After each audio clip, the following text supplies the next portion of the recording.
It's warm here in the mountains, it always seems that way. And I've been thinking about you almost every day. Hello, I'm Elizabeth and this is the tiny house that I built. Let me show you around. So this is the steps up and the porch, and this tree was just a dead tree that was lying on the ground when I built the house, and I thought it would make the perfect post for the porch. These are just gourds, which is a vegetable, a dried vegetable, and then you can carve into them because they've kind of become like wood.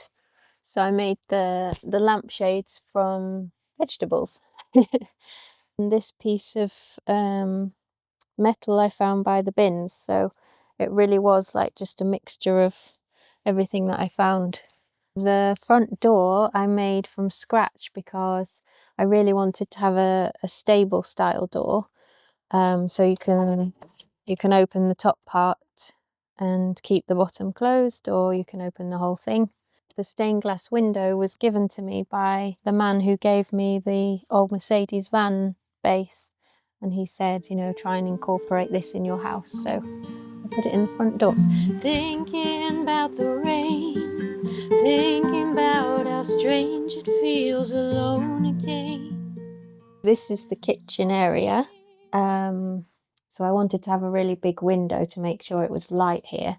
And these window arms are actually from all the way from England, because you can't get them anywhere in Spain. So I brought those in my suitcase when I went back to England.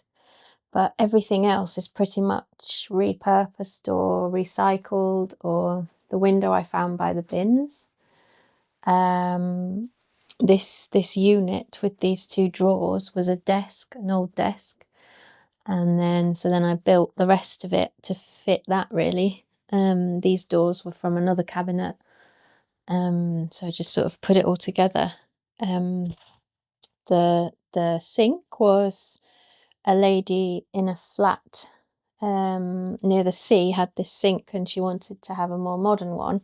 So she said, if you can take this out for me and fit my new one, you can have the old one. So so she gave me this sink. Here I set the tiles into the wood, so it was kind of like a chopping board within the top, so you didn't have to put extra things out, and always trying to maximize the space. So a cupboard here with like food type things in, and then the mini fridge. That's like an exciting commodity. It's probably the most modern thing in here, but it works perfectly. This is my cooker, and this was €20 from another flea market. But again, it's probably the best cooker I've ever owned. So it works with gas, and the gas bottles are stored in the back of the house. Again, another piece of driftwood that I found, which I thought was a nice shape, because I really didn't want the house to look too square and too much like a box, so I tried to have curves as much as possible.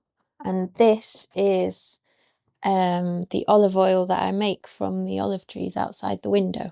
So this is the colour, it's amazing. So it's organic, cold pressed olive oil that I make from the farm. So this is sort of like the dining area. Again, this curved piece of wood I found by a skip. People were just getting rid of it, and the piece that I cut off from there is actually the shelf up there. So again, used all of it. The table leg is another tree, basically another piece of wood from a tree. And then underneath here is like a little bench seat, and of course opens up for storage. Sorry for the way things are around us. I'm sorry things ain't what they used to be. More than anything else. These doors, like the bathroom door, and then there's a door over there as well, with this twisty metal in. I got these for €10 each from like a salvage junkyard. and just sanded them, and I put a mirror behind the iron in this one so that there'd be a mirror in the house. So yes, behind here is the bathroom. So you've got the essential toilet paper on the back of the door. And then, so when I first built the house, I had a totally composting toilet, but now I put in a normal toilet pan, but then it doesn't have a flush. So I built a natural soak outside. So when you use the hose from the shower to flush, and then it goes into a natural soak in the ground. Just past the toilet, you've got a full-size shower in here. This is also where the flush for the toilet comes from. And it's got a nice big shower head. And again, the shower rail is just a piece of tree. And the walls are made from aluminium roofing that was left over from the roof, so it's nice and waterproof, but it's also lightweight because I wasn't sure what to do in here. I didn't know, because tiles were going to be really heavy and wood wouldn't have been very practical. So yeah, I used the aluminium roofing that was left over. And where did you find those very nice tiles? The tiny tiles. Yeah, I found these tiny Andalusian tiles again in like another second-hand sort of junk shop, and they finished off the top of that nicely. So this is just some extra storage that I put in really as a bit of an afterthought, but it can act as, if you're sitting on the sofa, you can have like you can use it like this, or I used to have my laptop on there so that I could watch things on there. And then inside, I used it as like a laundry basket for dirty washing. I built this mezzanine level. Actually, all the wood, not this wood, but the wood under here is all repurposed pallets.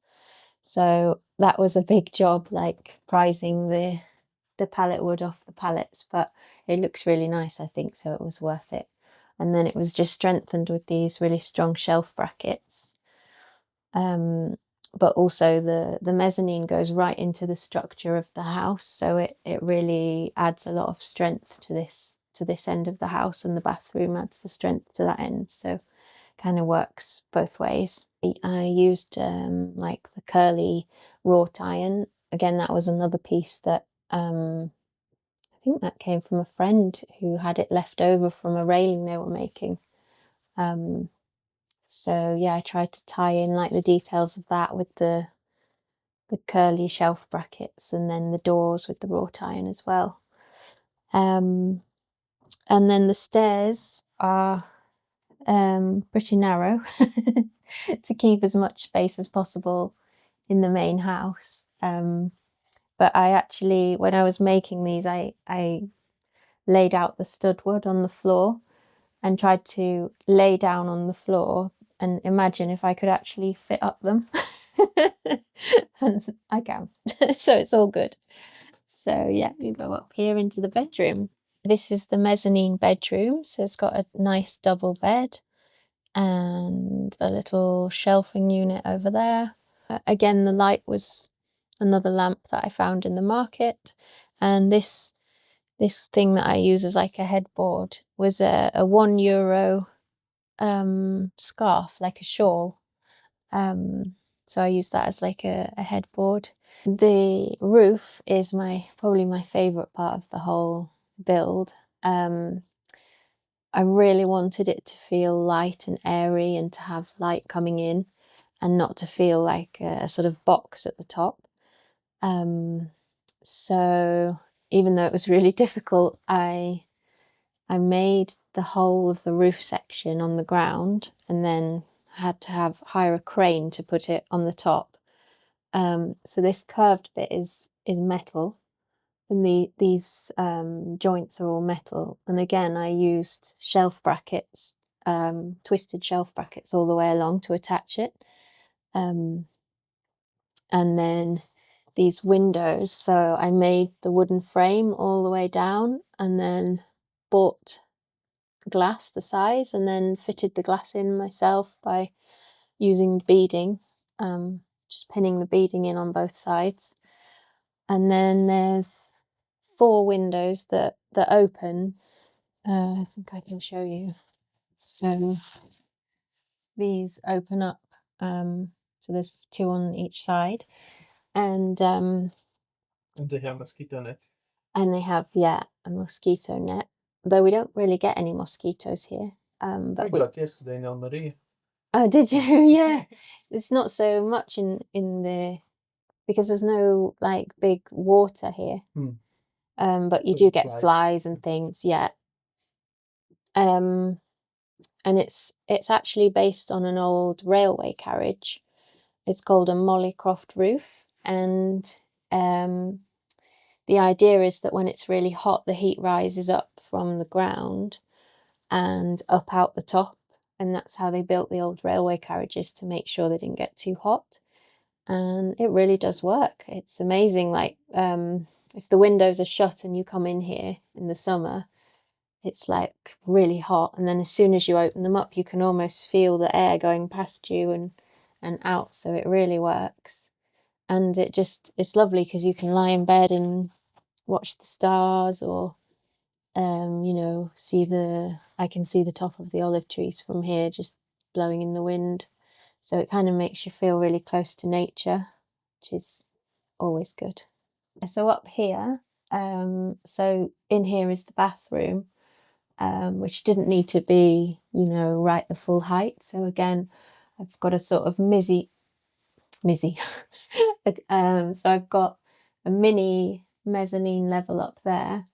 So the wrought iron grid folds down, and then you can use that area for storage. When I was building the mezzanine area, I just used myself as a measurement because I built this house to live in. I thought this would be my house forever, or for a long, long time.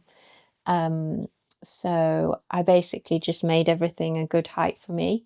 So as I walk underneath here, I just wanted to make sure that I could walk standing up straight. So unless you're like 6'2", it's pretty good.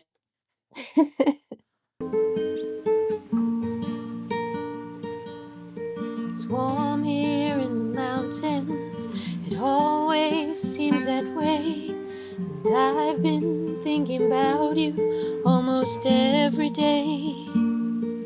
Thinking about the good times, thinking about the rain, thinking about how strange it feels alone again. I'm sorry for the way things are around us. I'm sorry things ain't what they used to be. More than anything else, I'm sorry for myself, 'cause you're not here with me.